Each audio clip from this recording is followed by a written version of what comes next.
Agriculture and economic prosperity operators in the agri sector calls for proper attention and effective policy direction from government to ensure growth. We have a report. And Africa rising, and China and the United States of America battle for the soul of the continent. This is Inside Business Africa, Africa's business news and information leader.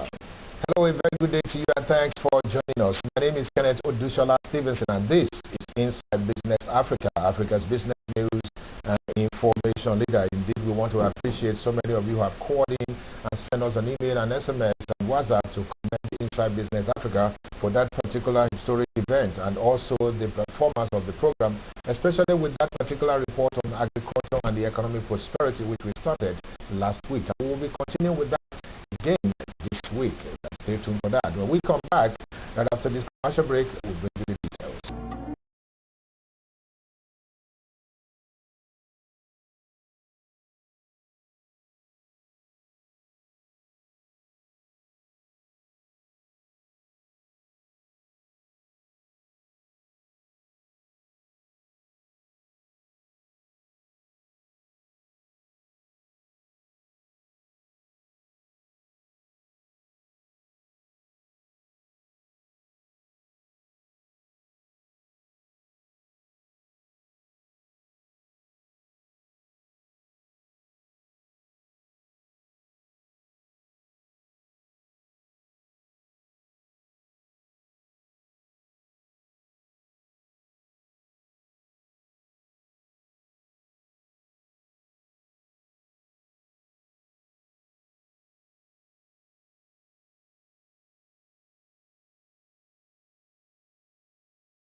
Welcome back. You're still Inside Business Africa, Africa's business news and information leader. Thanks for staying with us. Agriculture remains the bedrock of economic prosperity of nation and Nigeria inclusive.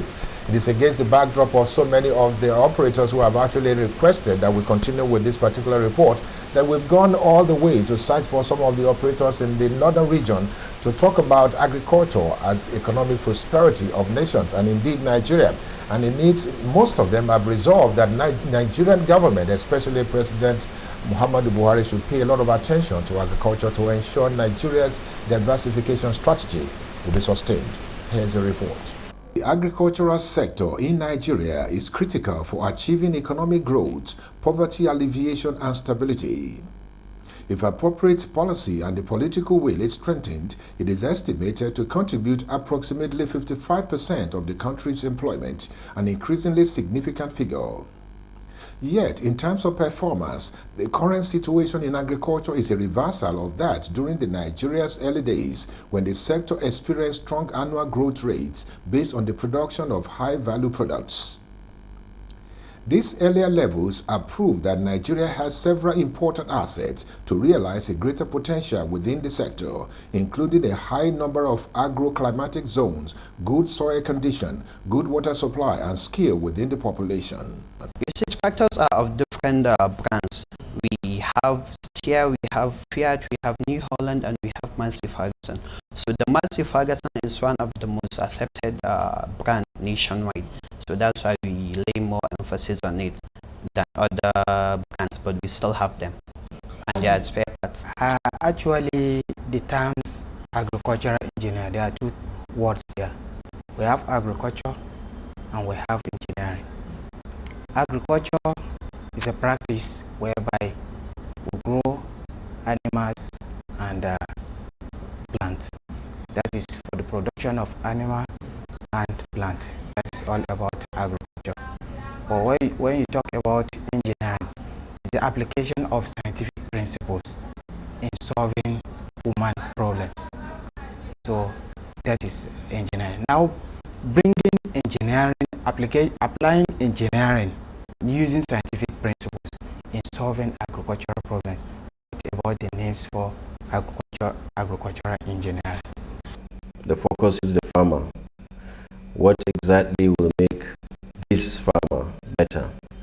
What will transit him from primitive agriculture to modern? What will transit him from primitive yield to very, very contemporary yield? If you look at the yield index globally, every time you look at Nigeria at the bottom of all the yield analysis. So we decided our vision, our mission will be to progressively bridge the gap between research and commercialization of value-adding agricultural technologies. In recent times, the agriculture and agro-industry sectors have been in decline in terms of productivity levels and an increasing trade imbalance. There has been a steady decline in the production and productivity in the agricultural sector, which has caused it to contract about 60% in real terms since the 1990s alone. Well, you see, when you're talking about the sector of petroleum or oil sector and agricultural sector, first you should check the nation and which of the sectors affect the population more. If you look at the business of oil business, most of the people that are in oil business are rich people. When you look at the sector of agriculture, most of the people are local people, and they cover more than 60% of our population. Most of them are farmers. If you go to our villages, they don't know any business apart from farming. So when you are giving subsidy to the oil sector, you are giving to some few people. But when you are giving subsidy to the agricultural sector, you are giving to a lot of people. You're helping the nation. So I think you can't even compare the two. Actually, as an engineer, I'm to oversee the machineries brought to us, to know what is their specifications, their capacity, what they are ought to do, and train the technicians on the latest equipment we have. We have our technicians, that is mechanics, we locally call them mechanics, in which they carry out services and all that. As an engineer, is to oversee how the technicians execute maintenance and repair works. Yes, and we also train IT students. Yes, because we have Agric Institute, we have College of Agric, we have Agricultural Engineering Department in Faculty of Engineering BUK, we have one in ABU, we have another one in ATBU, we have some in University of Maiduguri. So in the course of their training, there is a 6-month IT program in which student goes to various agro-based industries to have a knowledge concerning skillful engineering. I would say, Your Excellency, smallholder farmers are still in the main the biggest challenge in Nigeria regarding agricultural transformation.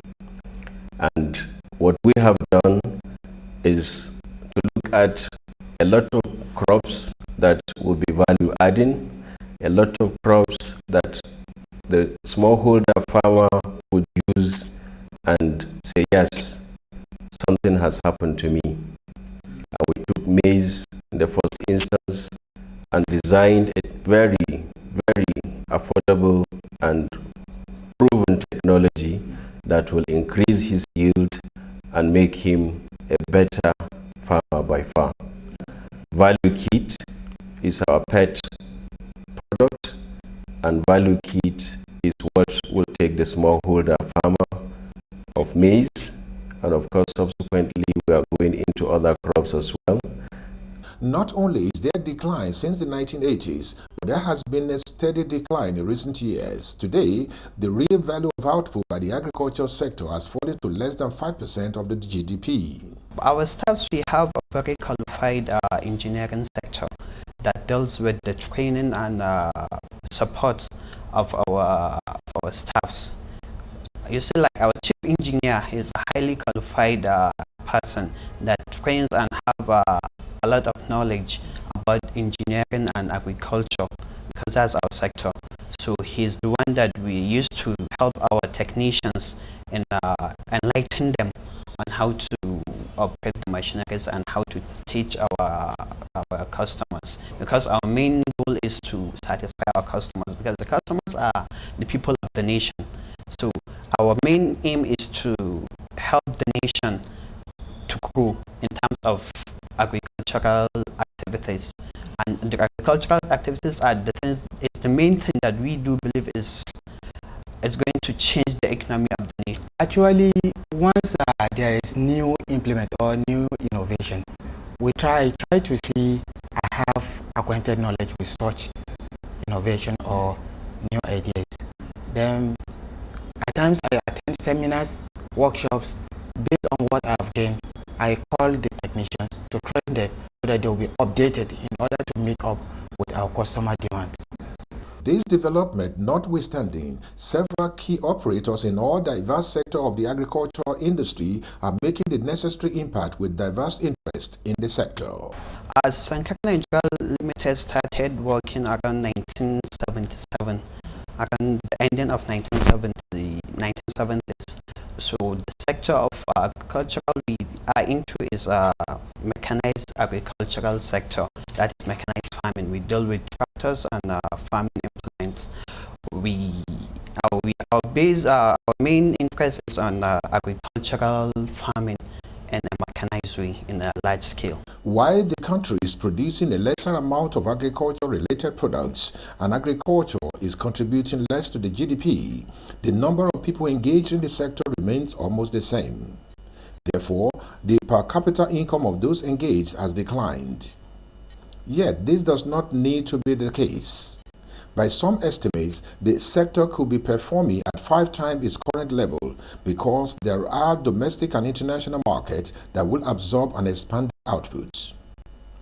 Nigeria now needs to establish the right conditions within its market-led economy to once again promote growth and development of the agricultural sector.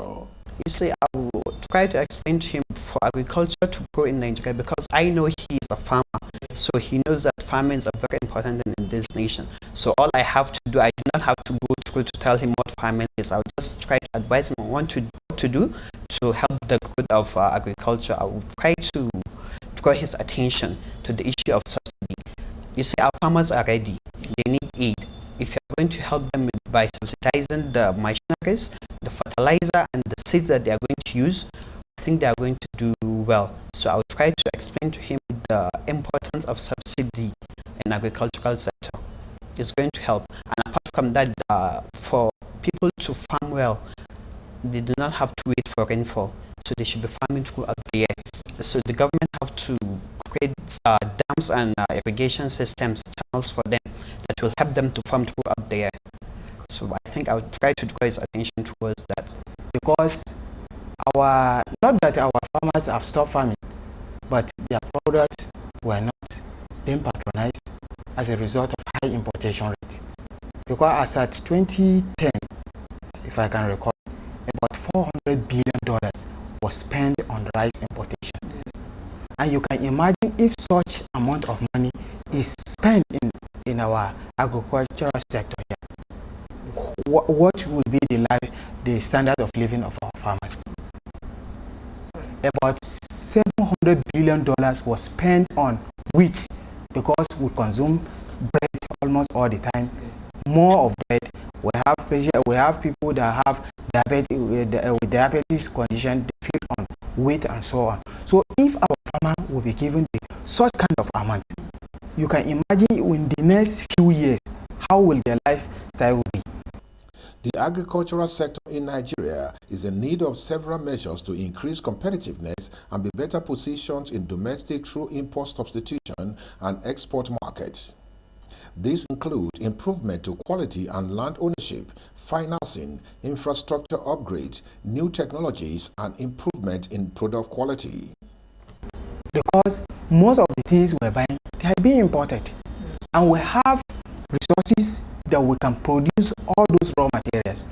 So our government needs to be serious to visit the development we had before surfacing of oil sector. How does our agriculture was booming to the extent we generate revenue that will take care of our problems in the country. Now, by the time we visit that, then we will now see, okay, we will now visit. It is important for them to visit what brought about the negligence. What are the policies that brought the negligence? Because there must be a policies that does not favor the agricultural sector. That is why it was being neglected. Like you may have heard on the highlight of the program when we started earlier on, I talked about a very important report we are starting today, Africa Rising. It's a very important report on focusing on African economy, which is becoming the bride of the other nations, especially Western countries and Asia. China and America are currently battling for the soul of the continent. Recently, President Muhammadu Buhari was in the United States as a guest of the U.S. president. We talked about so many bilateral issues, from military to economics. And China, while that particular thing was going on, that particular visit was going on, so to speak, Chinese government also issued statements in Nigeria. And you can imagine what is currently going on. And India is also at the top of the buying list of the Nigerian crude. What's actually the attraction, especially on Nigeria and South Africa? Nigeria currently, like we know, is the #1 economy in the African continent, followed by South Africa. What is going on? Let's find out. China often faces blistering criticism for its voracious appetites of Africa's natural resources. Chinese companies are spread across the continent, mining, logging and fishing to feed both hungry factories and people back home. In most, if not all, African countries, environmental protection laws are minimal at best, totally ineffective at worst, allowing Chinese companies to operate unregulated in this legal void. While in many cases, this has led to horrific environmental abuses, in other instances, local actors throughout Africa say the Chinese are often unfairly accused of operating in the informal economy that account for an estimated 90% of African jobs. The difference between the United States and Chinese foreign policies in Africa was on stark display in July when President Barack Obama made his landmark visit to Kenya and Ethiopia. The president brought along with him a vast agenda that transcends trade, democracy, human rights, gay rights, women's issues, and so on. Compare that to similar visits to both of these countries by either Chinese President Xi Jinping or Prime Minister Li Qiang, who focused their attention exclusively on trade and development. In the run-up to the president's trip, senior officials, including Obama himself, repeated their long-held position that the administration is not concerned in the least about China's rapidly expanding presence on the continent. Given that Chinese trade with Africa now dwarfs the United States by 3-to-1, a growing number of analysts says it might be time for the U.S. to take the Chinese in Africa more seriously.